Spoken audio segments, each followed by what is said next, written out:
One reason I didn't hold any grudges or harsh feelings toward Dad must have been that my mother seldom blamed him, at least not to us or in our hearing.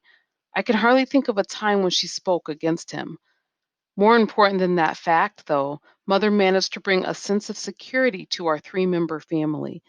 While I still missed Dad for a long time, I felt a sense of contentment being with just my mother and my brother because we really did have a happy family.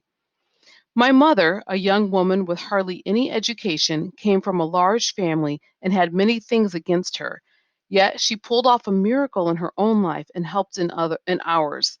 I can still hear Mother's voice, no matter how bad things were, saying, "Benny, we're going to be fine." Those weren't empty words either, for she believed them. And because she believed them, Curtis and I believed them too, and they provided a comforting assurance for me. As a mother myself, that's one of the things that I do is I work to assure my daughter, no matter what, things are going to be fine. And I try to make sure that when I'm talking with her and interacting with her, if she's upset about something, I try to make sure I stay very, very calm so that it helps her to have that sense of security that everything is going to be okay. So I can most definitely relate to Ben's mom. Part of Mother's strength came from a deep seated faith in God, and perhaps just as much from her innate ability to inspire Curtis and me to know she meant every word she said. We knew we weren't rich, yet, no matter how bad things got for us, we didn't worry about what we'd have to eat or where we'd live. Our growing up without a father put a heavy burden on my mother. She didn't complain, at least not to us, and she didn't feel sorry for herself. She tried to carry the whole load, and somehow I understood what she was doing. No matter how many hours she had to be away from us at work, I knew she was doing it for us. That dedication and sacrifice made a profound impression on my life.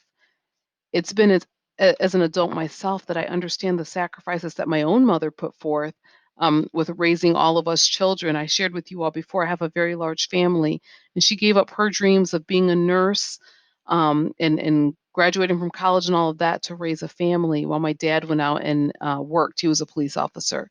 So I understand the admiration that he has for his mom from his words because it reminds me of the admiration that I have for my own mother. Abraham Lincoln once said, "All that I am or ever hope to be, I owe to my mother." I'm not sure I want to say it quite like that, but my mother, Sonia Carson, was the earliest, strongest, and most impacting force in my life. It would be impossible to tell about my accomplishments without starting with my mother's influence. For me, to tell my story means beginning with hers. Ah, so I feel like this is a little bit of foreshadowing, which means it's a hint about what's to come. And I have a feeling that chapter 2 is going to be his mother's story.